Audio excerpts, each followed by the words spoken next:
What is potential? If you were to ask someone, it would tell you something like, potential is the thing you could be, or the thing you're capable of being. But why do people always speak on the idea of potential as if it's a finality? And how can others possibly try and understand your potential when it feels like you're not even sure of what you're capable of?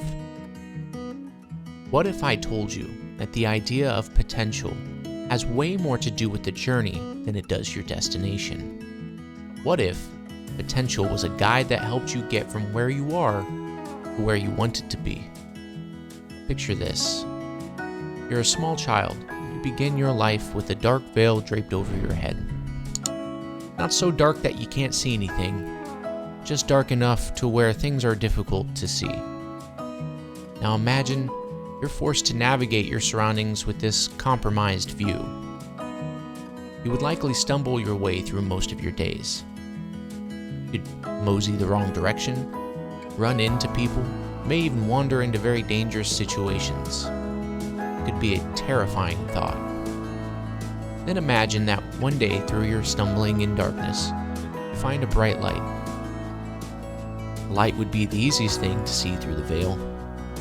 It would be much more obvious how to get to the light than anything else in your limited view. This analogy is the way that I view the idea of potential. Things in this world that call to you and draw you to them. While admittedly, the light does represent a fixed location in this analogy, the light that it produces acts as a guide through the darkness. This is what it's like when you come across a thing or idea that grasps you, one that won't let you go. It becomes the only thing you can think about. It's almost as if it's been placed there with you in mind. For the first time, you can see something clearly, and you begin moving towards it. As you move towards the light, you will encounter obstacles. It's inevitable. Some of us encounter a few, and the more unlucky among us travel a road that seems to be exclusively uphill. As you encounter these setbacks, you begin to develop. You are placed in an uncomfortable position, forced to grow and use skills, thoughts, and ideas you didn't know you were capable of. Every hurdle you jump helps you to build an arsenal.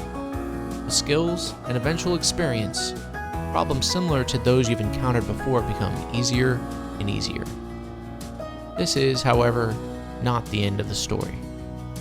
If it were, most likely, you wouldn't even have clicked on this video. You would be out pursuing your own objective. Instead, you're here. Why?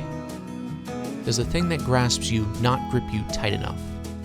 What's more likely is that you've encountered various hurdles, some small, some quite large. While the light illuminates a general direction towards your potential, it does not help you beyond that. You may see where you want to be. The path to get there remains clouded, covered by the veil. Well, what am I to do, you may be asking? That's a fair question. Before we get into that, I think it's important to discuss what typically were to take place when you choose not to pursue. While we all blindly stumble towards our own light, how do we remain motivated? How do we remain focused with all of life's distractions? Sometimes it seems like it just isn't meant to be. Funny thing about that is, what is meant to be for you remains entirely up to you. While you cannot control life's random mishaps or even circumstances from which you start your journey, you can control your mind and how you view it.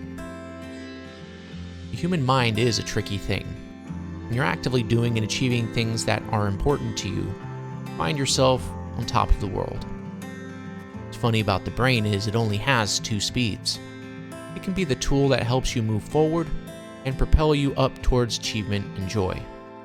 Or it can be the mechanism that spirals you downward towards despair. You'll find that once an objective has been established, the more productive among us will have begun a healthy relationship with their mind. This is done by understanding its power and negotiating with it. Many make the mistake in trying to be their mind's dictator, but like any dictatorship, you'll find the mind and conscious will eventually revolt.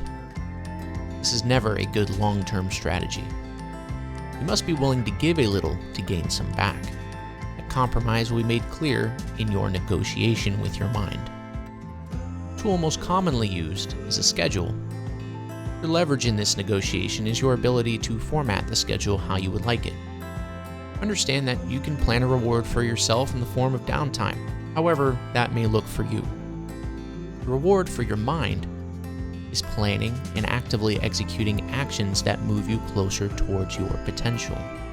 You see, your mind, while easily distracted, never forgets its one true goal: to develop, grow, and reach that potential.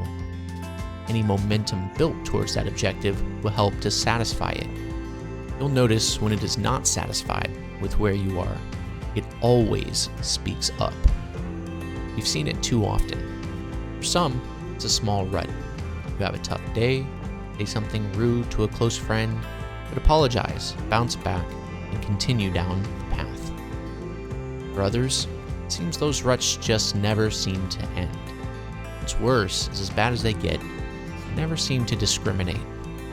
Anyone, at any time, can fall and continue to fall. You know what I'm talking about.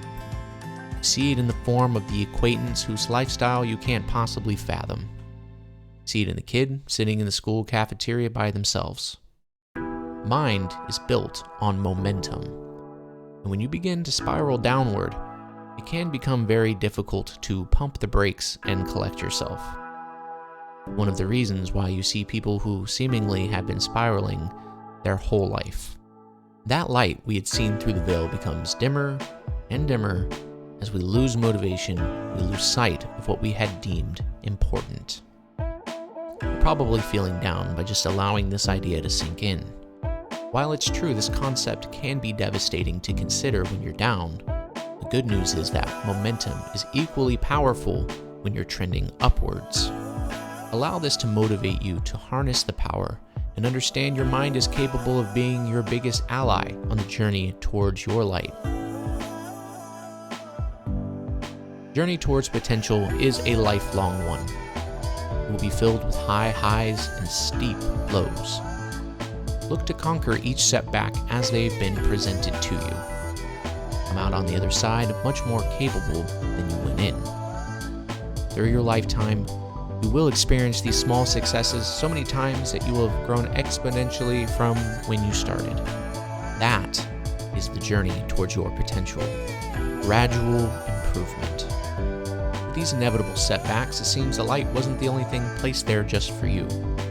These hurdles are exactly what you've needed to gradually grow and eventually get to a place you're proud to be. They're difficult without a doubt, but trust me, they are tailored just for you. And maybe it's me, but I find that idea comforting. I'll close with a quote by author Brian Luttrell, made famous by motivational speaker Les Brown. Shoot for the moon. Even if you miss, you'll land amongst the stars.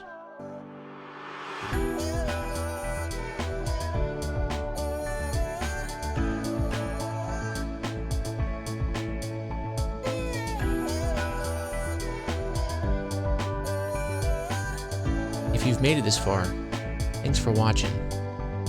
If you enjoyed it, make sure to leave a like, subscribe, leave a comment as well. I'll see you in the next one.